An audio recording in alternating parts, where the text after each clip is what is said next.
بسم الله نحمده ونصلي على رسول الكريم أما بعد فأعوذ بالله من الشيطان الرجيم بسم الله الرحمن الرحيم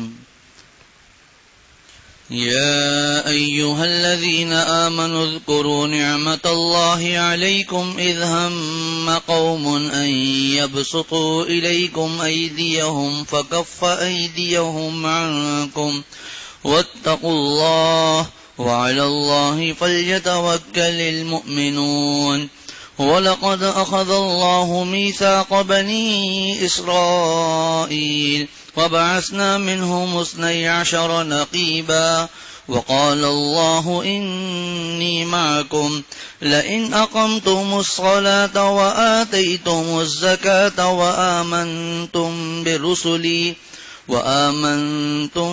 برسلي وعزرتموهم وأقرضتم الله قرضا حسنا لأكفرن عنكم سيئاتكم ولأدخلنكم جنات تجري من تحتها الأنهار فمن كفر بعد ذلك منكم فقد ضل سواء السبيل۔ سورۃ المائدہ کی آیت نمبر 11 اور 12 کی ابھی تلاوت کی گئی ہے۔ آیت نمبر 11 پر سورۃ المائدہ کے 2 رکوع اور لا یحب اللہ چھٹے پارے کے 6 رکوع مکمل ہو جاتے ہیں، اور آیت نمبر 12 سے سورۃ المائدہ کا 3 رکوع اور لا یحب اللہ چھٹے پارے کا 7واں رکوع شروع ہو جاتا ہے۔ گزشتہ آیات میں سے ایک آیت تھی وَاذْكُرُوا نِعْمَةَ اللَّهِ عَلَيْكُمْ، کہ اللہ نے تم پر جو انعام فرمائے ہیں ان کو یاد کرو، اور اس عہد کو بھی یاد رکھو وَمِيثَاقَهُ الَّذِي وَاثَقَكُم بِهِ، جو اللہ نے تم سے لیا تھا اس کو بھی یاد رکھو، اور جو تم نے کہا تھا اذ قلتم، تم نے کہا تھا سمعنا وَأَطَعْنَا، ہم نے اچھی طرح سن لیا اور اطاعت قبول کر لی۔ اس کے بعد اگلی آیت میں جو احکامات تھے جن کا خلاصہ یہ ہے کہ ایک تو عدل و انصاف کا حکم ہے، سچی گواہی کا حکم ہے، اور یہ بھی عرض کیا تھا کہ عام طور پر انسان عدل و انصاف سے جو رکتا ہے اس کی وجہ یہ ہوتی ہے کہ یہ شخص اس کا طرفدار ہے، اس کا دوست ہے، اس کا رشتہ دار ہے، جس کی وجہ سے وہ عدل و انصاف نہیں کر پاتا۔ اسی طرح انسان جو ظلم کسی پر کرتا ہے اس کی وجہ بھی یہی ہوتی ہے کہ اس کا تعلق اس سے نہیں ہوتا، دشمنی ہوتی ہے، بغض ہوتا ہے۔ حضرت علامہ شبیر احمد عثمانی رحمۃ اللہ علیہ نے یہاں پر ایک بات لکھی ہے، فرمایا کہ چاہے کسی سے کتنی بھی محبت ہو اور چاہے کسی سے کتنا بھی بغض ہو، لیکن عدل و انصاف میں کمی نہیں ہونی چاہیے۔ جب عدل اور انصاف کا معاملہ ہو، گواہی کا معاملہ ہو، تو یہ کبھی بھی مت دیکھنا کہ سامنے والا میرا دوست ہے، رشتہ دار ہے یا میرا دشمن ہے، بس جو سچی بات ہو وہ کرنی چاہیے۔ گزشتہ دروس میں ایک واقعہ سنایا تھا کہ ایک بہت بڑے قاضی اللہ والے تھے، ان کا انتقال ہو گیا۔ کسی نے ان کو خواب میں دیکھا کہ ان کا دایاں کان کٹا ہوا ہے، تو اس صاحب نے قاضی صاحب سے پوچھا کہ آپ تو ماشاءاللہ بہت نیک تھے، ساری زندگی کبھی آپ نے ناانصافی نہیں کی، یہ آپ کا کان کیوں کٹا ہوا ہے، کیا معاملہ ہوا ہے؟ تو ان قاضی صاحب نے کہا کہ عدل و انصاف میں تو کبھی نہیں کی، کبھی کسی کے ساتھ غلط معاملہ نہیں کیا، لیکن ایک مرتبہ یہ ہوا تھا کہ ایک مقدمہ میرے پاس آیا تھا، تو اس مقدمے میں ایک جو فریق تھا وہ میرا رشتہ دار یا دوست تھے، تو میرا یہ دوست تھا، اس کی بات کو میں نے صرف کان زیادہ لگا کر اور دھیان دے کر سن لیا، اس پر میری پکڑ ہو گئی ہے۔ ایسا معاملہ عدل و انصاف کے ایسے معاملات ہیں۔ تو اللہ تعالی حضرت علامہ شبیر احمد عثمانی رحمۃ اللہ علیہ نے تفسیر عثمانی میں جو بات فرمائی کہ کسی سے کتنی بھی دوستی ہو، کتنی بھی اس سے محبت ہو، اور کسی کے ساتھ کتنا بھی بغض ہو، لیکن جب معاملہ گواہی کا معاملہ آ جائے یا معاملہ انصاف کا آ جائے تو کبھی بھی غلط بیانی مت کرنا، سچائی کا ساتھ دینا۔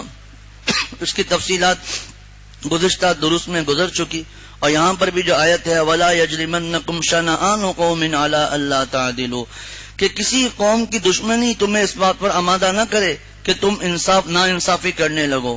آگے فرمایا اعدلوا، انصاف سے کام لو، ہوا اقرب للتقوی، یہ جو طریقہ ہے یہی طریقہ تقوی سے قریب تر ہے. فرمایا حضرت مولانا عاشق الہی صاحب رحمۃ اللہ علیہ نے کہ تقوی اور عدل یہ دو چیزیں ایسی ہیں کہ ایک دوسرے کو کھینچتی ہے. تقوی عدل کو اپنی طرف کھینچتا ہے اور عدل تقوی کو اپنی طرف کھینچتا ہے، دونوں ایک دوسرے کو اپنی جانب کھینچتے ہیں. تو عدل سے کام لو اور یہ تقوی کے زیادہ قریب ہے. اور پھر سچی گواہی دینے کے لیے، جھوٹی گواہی سے بچنے کے لیے، عدل و انصاف کے لیے دو باتیں اللہ تعالیٰ یہاں فرما رہے ہیں. جیسا کہ کئی مرتبہ دروس میں یہ بات عرض کی جا چکی ہے کہ حاکم وقت ایک بات کا فیصلہ کرتا ہے، بس یہ تمہیں کرنا ہے. لیکن اللہ تعالیٰ نے پورے قرآن پاک میں ہم دیکھیں گے یہ انداز ہے کہ جہاں جہاں حکم دیا وہاں پر حکم دے کر ایسی کوئی بات بیان فرما دی جس سے اس حکم پر عمل کرنا آسان ہو جائے. جیسے یہاں پر یہ باتیں گزری، سچی گواہی اور انصاف کی باتیں گزری، تقوی کی، عدل کی. اب دو باتیں یہاں فرما رہے ہیں. نمبر ایک واتقوا اللہ، اللہ سے ڈرو، اپنے سے ڈرایا، اور ان اللہ خبیر بما تعملون، اللہ تمہارے کاموں سے پوری طرح باخبر ہے. اس کے بعد فرمایا کہ اللہ تعالیٰ نے جو لوگ ایمان لائے، نیک عمل کرتے رہیں، ان کے لیے اللہ تعالیٰ نے ان سے وعدہ کیا ہے کہ تمہیں مغفرت بھی عطا کروں گا اور اجر عظیم عطا ہوگا.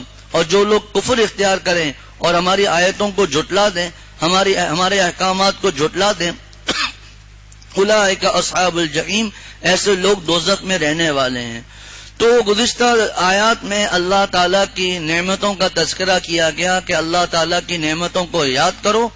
اس آیت میں بھی اللہ تعالیٰ نے ایمان والوں کو مخاطب کیا اور فرمایا کہ اللہ کی جو نعمتیں تم پر ہیں ان کو یاد کرو. اس میں راز یہ ہے، پھر جو آگے واقعہ آئے گا، جو ترجمہ ہے، جو اس کی تفسیر ہے، اس سے ہی بات پتا چلے گی، جو دوبارہ انشاءاللہ عرض کروں گا کہ جو اللہ کی نعمتوں کو یاد کرے گا، جو وعدہ کیا ہے اللہ تعالیٰ سے اس کو پورا کرے گا، عدل و انصاف کرے گا، جھوٹی گواہی نہیں دے گا، تقوی پر عمل کرے گا اور عدل سے رہے گا، تو اس کو کیا انعامات ملیں گے. جیسا کہ صحابہ نے ان باتوں پر عمل کیا تو اللہ تعالیٰ نے ان کو دنیا میں بھی جگہ جگہ غالب کر دیا. فرمایا کہ اس آیت میں جیسا کہ ابھی آئے گا کہ یہ جو خصوصیات صرف آپ صلی اللہ علیہ وسلم اور صحابہ کی نہیں، آج بھی جو ان باتوں پر عمل کرے گا، خصوصاً یہاں پر اگلی آیت میں دو باتوں کا ذکر ہے، ایک توکل اور ایک تقوی، تو اللہ تعالیٰ آج بھی مسلمانوں کو کامیاب فرمائیں گے. یا ایھا الذین آمنوا اذکروا یا ایھا الذین آمنوا، اے ایمان والو، اذکروا نعمت اللہ علیکم، اللہ نے تم پر جو انعام فرمایا ہے اس کو یاد کرو. وہ انعام کیا تھا؟ اذ ہم قوم، جب کچھ لوگوں نے ارادہ کیا تھا. حضرت حکیم الامت مجدد الملت مولانا اشرف علی صاحب تھانوی رحمۃ اللہ علیہ نے یہاں پر بیان القرآن میں ترجمے کے دوران بریکٹ میں لکھا ہے، قوسین میں لکھا ہے کفار قریش، اور سب کفار مراد ہے. اذ ہم قوم، جب کچھ لوگوں نے ارادہ کیا تھا، ان یبسطوا الیکم، کہ تم پر دست درازی کریں، یا ان یبسطوا الیکم ایدیہم، کہ تم پر دست درازی کریں، یعنی اپنے ہاتھ تمہاری طرف بڑھائیں. فکف ایدیہم عنکم، تو اللہ نے تمہیں نقصان پہنچانے سے ان کے ہاتھ روک دیے، پس اللہ نے ان کے ہاتھوں کو تم سے روک دیا. واتقوا اللہ، اللہ سے ڈرو. وعلی اللہ فلیتوکل المؤمنون، اور مومنوں کو صرف اللہ پر بھروسہ کرنا چاہیے. حضرات مفسرین نے اس واقعے میں اس آیت میں جس واقعے کی طرف اشارہ ہے، اس میں کئی واقعات بیان فرمائے ہیں.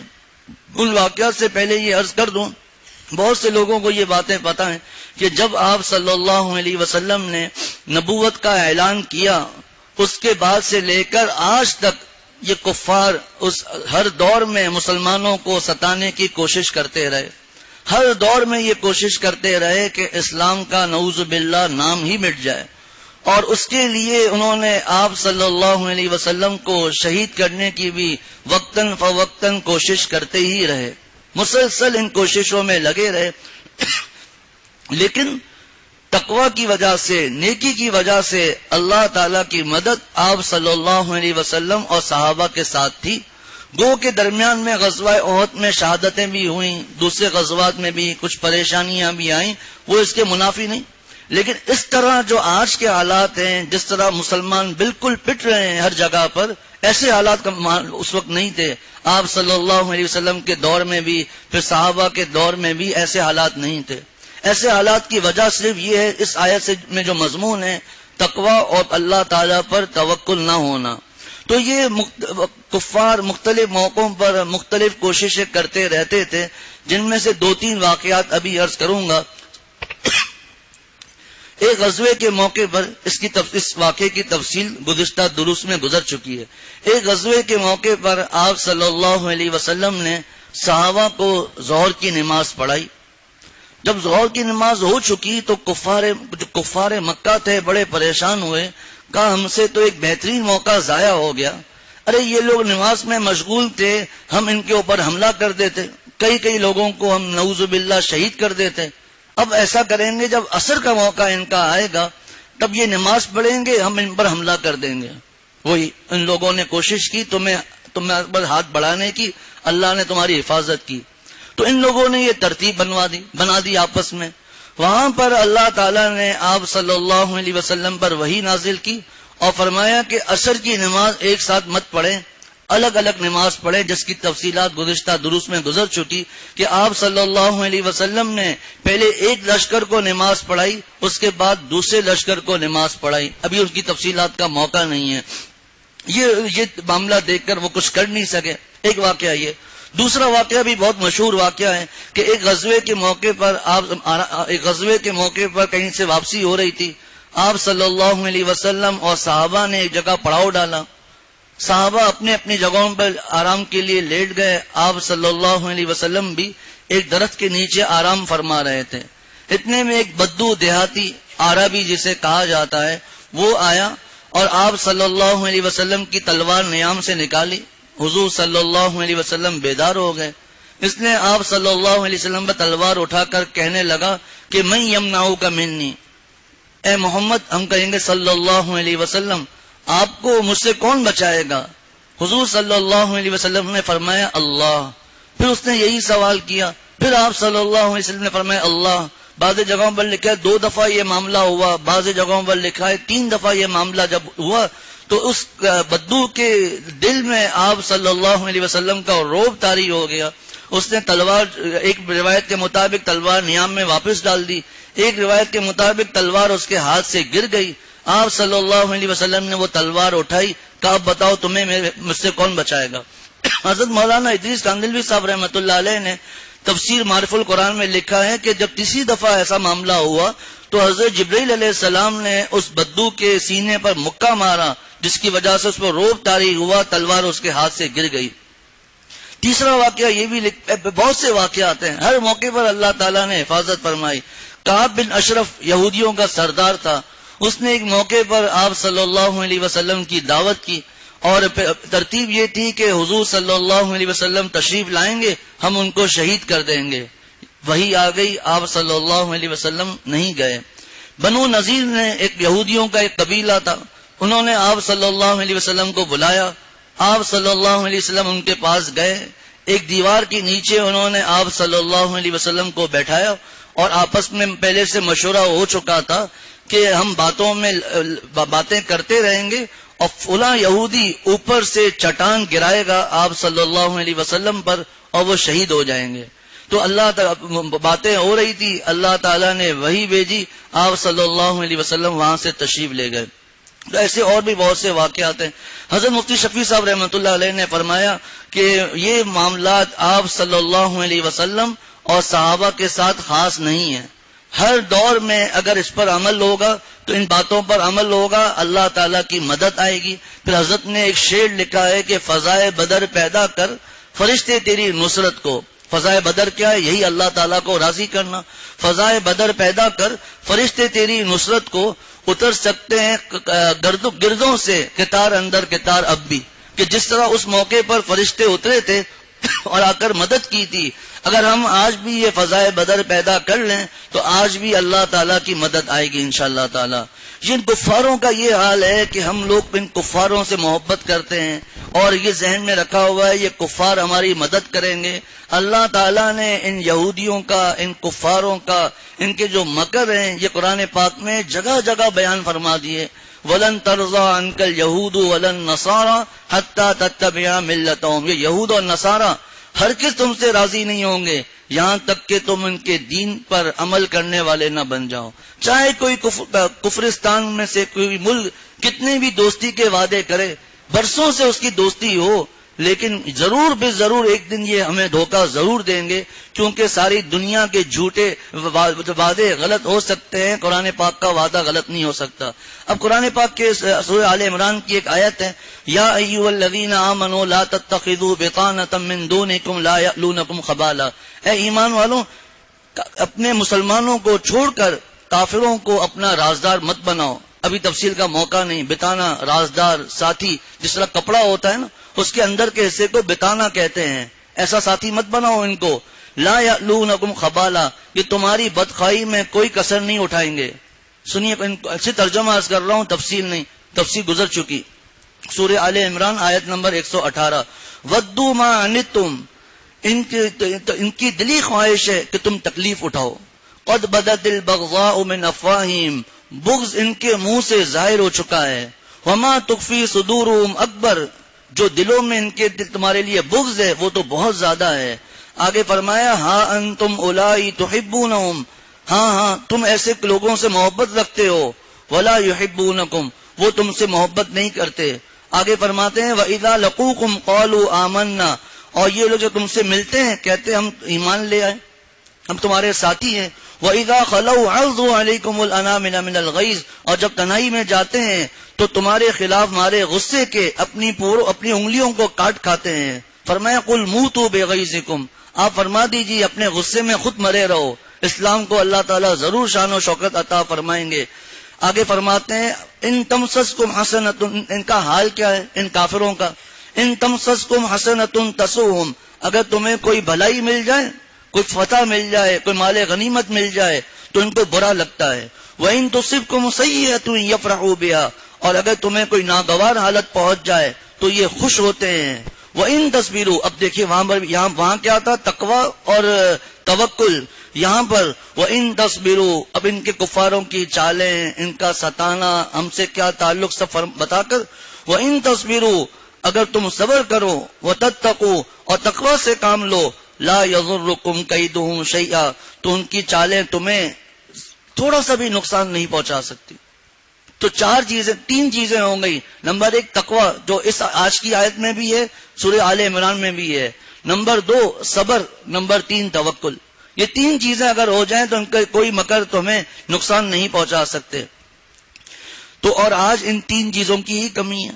آپ بہت سے لوگوں کا آج کل خصوصاً یہ معاملہ چل رہا ہے کہ دعائیں بالکل نہیں ہیں. ان کی ویڈیو ایک دوسرے کو بھیجنا، اور وہ جو زخمی ہوئے ہیں، شہید ہوئے ہیں، ان کو دیکھ کر سمجھتے ہیں نعوذ باللہ یہی دین ہے، اللہ معاف فرمائے، اور ان کے لیے رونا یہی ہمارے لیے خیر خواہی ہے ان کی طرف سے. بلکہ دعائیں اور استغفار اس موقع پر بڑھانا چاہیے. اور تین چیزیں جن کا یہاں بیان چل رہا ہے. تو یا ایھا الذین آمنوا اذکروا، اے ایمان والوں اللہ کے اذکروا، یاد کرو نعمت اللہ علیکم، اللہ کی نعمتوں کو جو تم پر اللہ نے کی، جو اللہ نے انعام کیے. اذ ہم قوم، جب کچھ لوگوں نے ارادہ کیا تھا، کفار یا کفار قریش، ان یبسطوا الیکم ایدیہم، کہ تم پر اپنے ہاتھوں کو تمہاری طرف آگے بڑھائیں، دست درازی کریں. فکف ایدیہم عنکم، اللہ نے تمہیں نقصان پہنچانے سے ان کے ہاتھ روک دیے.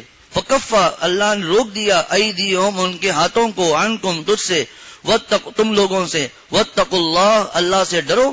وعلی اللہ فلیتوکل المؤمنون، اور مومنوں کو صرف اللہ ہی پر بھروسہ کرنا چاہیے.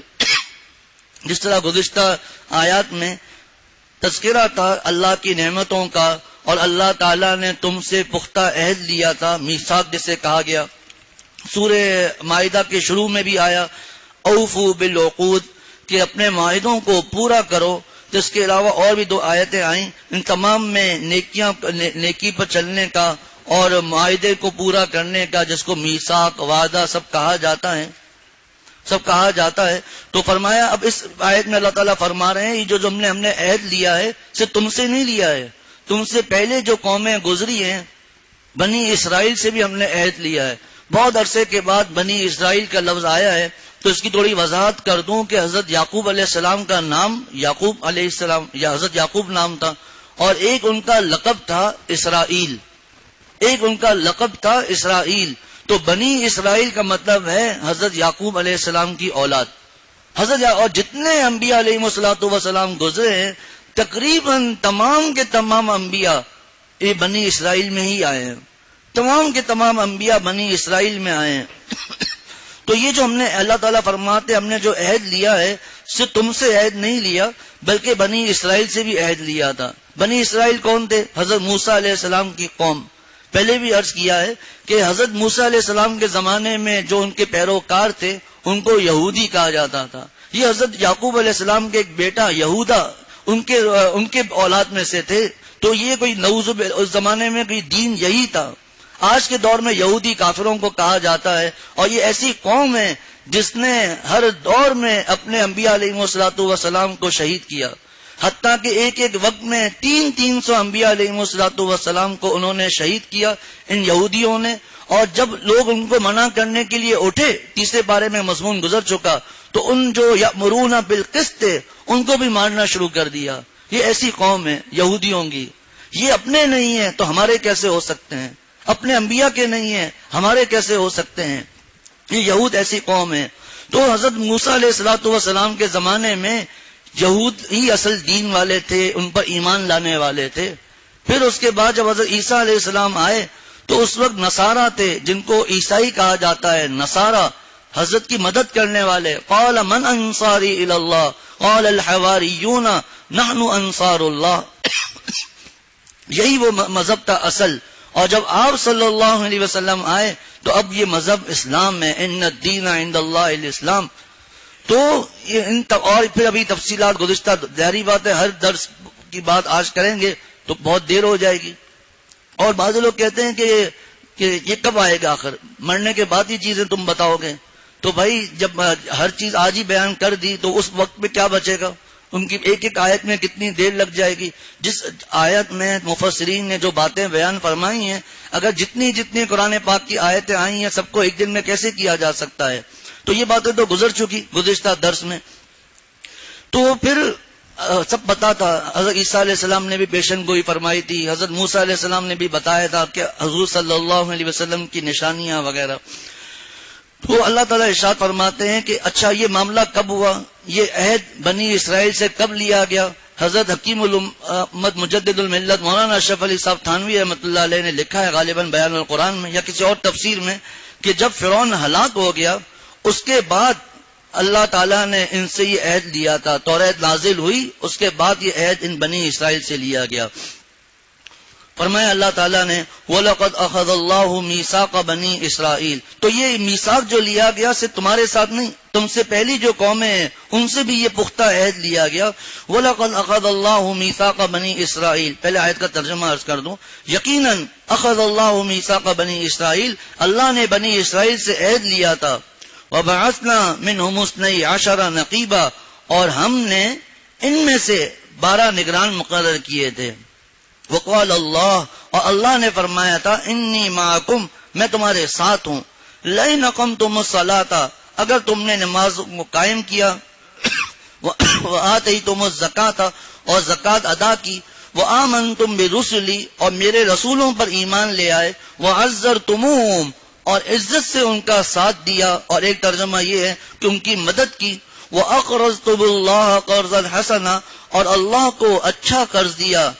اللہ تعالیٰ ارشاد فرماتے ہیں ہم انعام کیا دیں گے، لَأُكَفِّرَنَّ عَنْكُمْ سَيِّئَاتِكُمْ، میں ضرور بھی ضرور تمہارے گناہ تم سے دور کر دوں گا۔ وَلَأُدْخِلَنَّكُمْ جَنَّاتٍ تَجْرِي مِن تَحْتِهَا الْأَنْهَارُ، اور میں ضرور بھی ضرور تمہیں ایسے باغات میں داخل کروں گا، تجری من تحتها الانہار، جن کے نیچے سے نہریں بہتی ہوں گی۔ لیکن فمن کفر بعد ذلك منکم، اور تم میں سے جو شخص اس کے بعد پھر کفر کرے گا، فقد ضل سواء السبیل، تو بے شک وہ سیدھی راہ سے بھٹک جائے گا۔ بنی اسرائیل سے اللہ تعالیٰ نے عہد لیا تھا، اس عہد کی کیا کیا شرائط ہیں، کیا ان میں باتیں ہیں، وہ سب آگے آ رہی ہیں۔ وَلَقَدْ أَخَذَ اللَّهُ مِيثَاقَ بَنِي إِسْرَائِيلَ، تو فرعون کے غرق ہونے کے بعد جب تورات نازل ہوئی حضرت موسیٰ علیہ السلام پر، اس کے بعد اللہ تعالیٰ نے بنی اسرائیل سے یہ عہد لیا تھا۔ وَبَعَثْنَا مِنْهُمُ اثْنَيْ عَشَرَ نَقِيبًا، اور ہم نے ان میں سے 12 نگران مقرر کیے تھے۔ نقیب کہتے ہیں ہر خاندان کا ایک ایک سردار،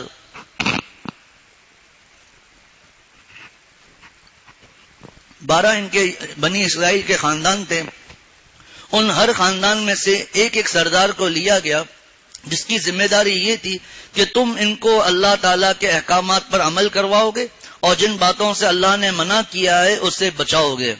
فرمایا عجیب شان ہے کہ جب آپ صلی اللہ علیہ وسلم نے ابھی ہجرت نہیں کی تھی، مدینہ سے انصار مدینہ آئے تو یہ لوگ بھی 12 لوگ تھے، 3 قبیلہ اوس میں سے تھے، 9 قبیلہ خزرج میں سے تھے، 12۔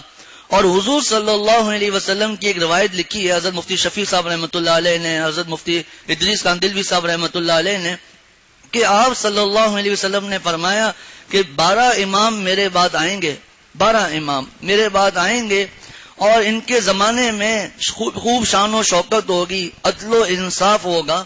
مفسرین فرماتے ہیں ان 12 کا ایک ساتھ ہونا ضروری نہیں، اور ایک ساتھ بھی ہونا ضروری نہیں، ایک وقت میں ہونا بھی ضروری نہیں، یکی بعد دیگرے آئیں گے۔ فرمایا 4 تو خلفائے راشدین تھے، حضرت ابوبکر صدیق رضی اللہ تعالیٰ عنہ، حضرت عمر فاروق رضی اللہ تعالیٰ عنہ، حضرت عثمان غنی رضی اللہ تعالیٰ عنہ، اور حضرت علی المرتضی رضی اللہ تعالیٰ عنہ۔ 5ویں کے بارے میں آتا ہے جس پر علماء کا اجماع ہے، وہ تھے حضرت عمر بن عبدالعزیز رحمۃ اللہ علیہ، جنہیں عمر ثانی بھی کہا جاتا تھا۔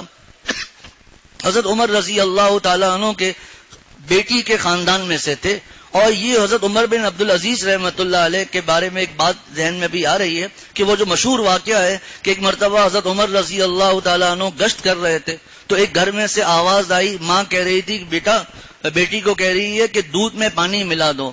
بیٹی نے کہا کہ حضرت عمر رضی اللہ تعالیٰ عنہ نے منع کیا ہے، تو ماں نے کہا حضرت عمر کو کیا پتا؟ کہ عمر کو نہیں پتا، اللہ کو تو پتا ہے۔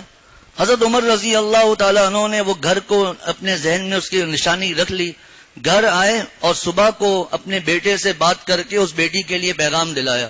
حضرت عمر بن عبدالعزیز رحمۃ اللہ علیہ اسی خاندان میں سے ہوئے ہیں۔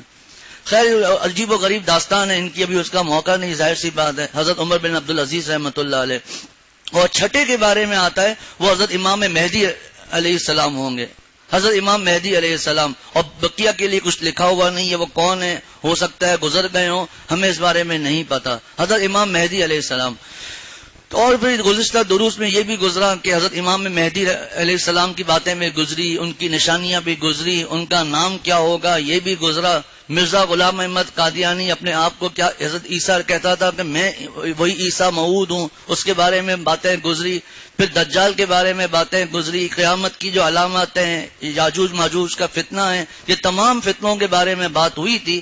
اور عرض کیا تھا جتنے بڑے یہ فتنے ہیں، حتیٰ کہ دجال کے بارے میں تو یہاں تک روایت میں آتا ہے کہ ہر نبی نے اپنی امت کو دجال سے ڈرایا ہے، اور صحابہ کا یہ معاملہ تھا کہ اگر وہ درخت کے پتے بھی ہلتے تھے تو سمجھتے تھے دجال آ گیا۔ لیکن اتنے بڑے فتنے سے بچنے کا طریقہ اتنا ہی آسان ہے، اور وہ ہے سب سے اہم سورۃ الکہف کی تلاوت۔ جمعے کے دن جب مغرب کی نماز ہوتی ہے، جمعرات کے دن مغرب کی جیسی اذان ہوئی جمعہ شروع ہو گیا، اب 24 گھنٹے پورے ہیں جمعے کا دن سورۃ الکہف کی تلاوت۔ آج کل کے دور میں تو اور زیادہ اس کو بڑھا دینا چاہیے، ہر جمعے میں پوری صورت نہیں ہو سکتی، سستی ہے یا کمی کوتاہی ہے، شروع کی 10 آیتیں آخر کی 10 آیتیں، یہ بھی نہیں ہو سکتی تو شروع کی 10 آیتیں۔ اتنا بڑا فتنہ اور اس سے بچنے کا یہ طریقہ، اور دوسرا ایمان کی مضبوطی، یہ 2 چیزیں ہوں گی تو اللہ تعالیٰ کے نبی صلی اللہ علیہ وسلم کی بشارت ہے ایسا آدمی دجال کے فتنے سے محفوظ رہے گا۔ اور اس کے اور بھی بہت سے فضائل ہیں سورۃ الکہف کے فتنوں سے بچنے کے لیے، جس کی ہمارے درس میں گزر چکے ہیں، پہلے سورۃ الکہف کی تفسیر ہو چکی ہے۔ وَبَعَثْنَا مِنْهُمُ اثْنَيْ عَشَرَ نَقِيبًا، تو اس نقیب جو اللہ تعالیٰ نے بنایا یہ تھا کہ ہر خاندان کا ایک ایک فرد، 12 خاندان تھے، ہر خاندان میں سے ایک ایک فرد کی ذمہ داری تھی اور ان کو سردار بنا لیا گیا. چونکہ اپنے خاندان کا آدمی ہوتا ہے تو اس کی بات پر عمل کرنا انسان کو آسان لگتا ہے، کیونکہ وہ ان کی نفسیات کو سمجھ چکا ہوتا ہے. آگے فرمایا کہ وقال اللہ انی معکم، اللہ تعالیٰ نے فرمایا ان سے کہ میں تمہارے ساتھ ہوں. اس کے 2 مطلب ہیں. نمبر 1 مطلب تو یہ ہے کہ اگر تم ہمارے عہد کو پورا کرو گے، جن باتوں کا تمہیں حکم دیا گیا ان کو پورا کرو گے تو ہم تمہارے ساتھ ہیں. اللہ تعالیٰ ہمارے ساتھ ہیں، بے پریشان ہونے کی کیا ضرورت. اور دوسرا مطلب یہ ہے کہ اللہ تمہارے ساتھ ہے، تمہاری خلوت میں بھی ہے، تمہاری جلوت میں بھی ہے. یعنی اکیلے ہو تب بھی اللہ تمہارے ساتھ ہے، سب کے سامنے بیٹھے ہیں تب بھی اللہ ہمارے ساتھ ہیں. اسی طرح ہمارے ہر قول، فعل، عمل، ہر چیز میں اللہ تعالیٰ ہمارے ساتھ ہیں. اللہ تعالیٰ سے ہم اپنی کسی بات کو چھپا نہیں سکتے. وقال اللہ انی معکم. اب میثاق کیا لیا تھا؟ لئن اقمتم الصلاۃ، اگر تم نے نماز قائم کی، وآتیتم الزکاۃ، تم نے زکات ادا کی، وآمنتم برسلی، اور میرے رسولوں پر تم ایمان لائے. دیکھیں ہر ایک کی تفصیلات تو زیادہ ہیں، ظاہر سی بات ہے، احادیث میں بے شمار نماز کے بارے میں، زکات کے بارے میں. لیکن نماز قائم کرنے کا مطلب یہ ہے کہ نماز کے جو فرائض ہیں، واجبات ہیں، وہ تو پتہ ہیں، سنت اور مستحبات کے ساتھ نماز کو ادا کرنا. کتنے لوگ ایسے ہیں کہ ان کو نماز کے فرائض نہیں پتہ، نماز کے واجبات نہیں پتہ. یہ نہیں پتا کہ نماز میں اس غلطی سے سجدہ سہو ہوگا، اس غلطی سے سجدہ سہو نہیں ہوگا. آسان سے مسائل ہیں، ان کو سیکھ لینا چاہیے. اسی طرح زکوٰۃ کا معاملہ، وآمنتم برسلی، یہ بھی میثاق لیا تھا، عہد لیا تھا کہ میرے رسولوں پر تم ایمان لے آؤ گے. تمام رسولوں پر ایمان لانا ہے. لیکن ان یہودیوں نے کیا کیا کہ حضرت موسیٰ علیہ السلام پر تو ایمان لائے، لیکن جب حضرت عیسیٰ علیہ السلام تشریف لائے تو حضرت عیسیٰ علیہ السلام کو نعوذ باللہ انہوں نے گالی دی، جو پہلے درس میں گزر چکا کہ یہ بغیر باپ کے کیسے ہو گئے. تو وہ گالی حضرت عیسیٰ علیہ السلام کو یہ دیتے تھے، حضرت عیسیٰ علیہ السلام کا انکار کرتے تھے، اور اسی طرح آپ صلی اللہ علیہ وسلم کا بھی انکار کرتے تھے. تو جو ان سے عہد لیا گیا تھا اس عہد میں یہ پورے نہیں اترے اور رسولوں پر ایمان نہیں لائے. تمام رسولوں پر ایمان لانے کی بات، وآمنتم برسلی، میرے رسولوں میں تم ایمان لاؤ گے، وعزرتموہم، اور عزت سے ان کا ساتھ دو گے اور ان کی مدد بھی کرو گے. یہ بھی نہیں کیا. حضرت موسیٰ علیہ السلام کا تو ساتھ دیا، پھر حضرت موسیٰ علیہ السلام کو بھی کس طرح ستایا وہ آگے انشاءاللہ آئے گا کچھ دنوں میں درس میں انشاءاللہ. وَأَقْرَضْتُمُ اللَّهَ قَرْضًا حَسَنًا، اور اللہ کو اچھا قرض دیا. اب قرض حسنہ یہاں پر مراد کیا ہے؟ اللہ کے راستے میں خرچ کرنا، انبیاء علیہ الصلوۃ والسلام پر خرچ کرنا، جہاد میں خرچ کرنا، اس کو یہ مراد ہے یہاں پر. ویسے قرض حسنہ کا مطلب عام طور پر لوگ سمجھتے نہیں ہیں. حضرت شیخ الاسلام حضرت مفتی محمد تقی عثمانی صاحب دامت برکاتہم نے اس کا مطلب بیان کیا ہے، اللہ کی رضا کے لیے کسی کو قرض دینا. اور دیوبند کے فتاوی میں، دارالعلوم دیوبند کے فتاوی میں لکھا ہے کہ قرض حسنہ کا مطلب یہ ہے کہ قرض دینے والا قرض سے زائد کا مطالبہ نہ کرے. 1,00,000 روپیہ دیا ہے تو 1,00,000 ہی واپس مانگے، یعنی سودی قرضہ نہ دیا ہو. ادائیگی کا جو وقت آپس میں طے ہوا ہے اس سے پہلے اس کا مطالبہ نہ کرے. اگر پہلے مطالبہ کر دیا تو یہ قرض حسنہ نہیں. اسی طرح وقت گزر گیا، اب زیادتی کا مطالبہ کر رہا ہے کہ آپ سے 3 مہینے کی بات ہوئی تھی، آپ دے رہے ہیں 6 مہینے کے بعد، اب اتنے پیسے مجھے زائد دیں، تو یہ بھی سود ہو جائے گا، قرض حسنہ نہیں. اور پھر ان تمام صورتوں میں سب سے افضل یہ ہے کہ جس کو قرض دیا ہے اگر اس کی ضرورت کو دیکھ رہا ہے تو اس کو معاف بھی کر دے. اس پر ایک درس قرآن جو حضرت والد صاحب دامت برکاتہم کی دعاؤں سے چھپ چکا ہے، سود کا گناہ اور اس کا وبال.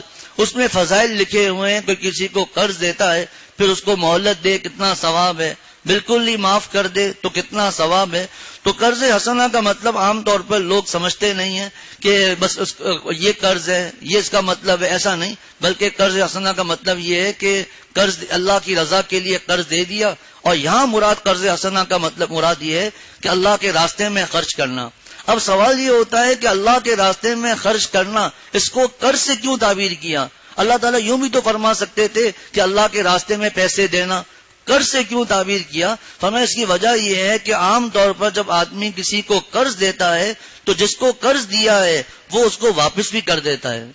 یہ طریقہ کار ہوتا ہے، ہر جگہ پر ایسا ہی ہے.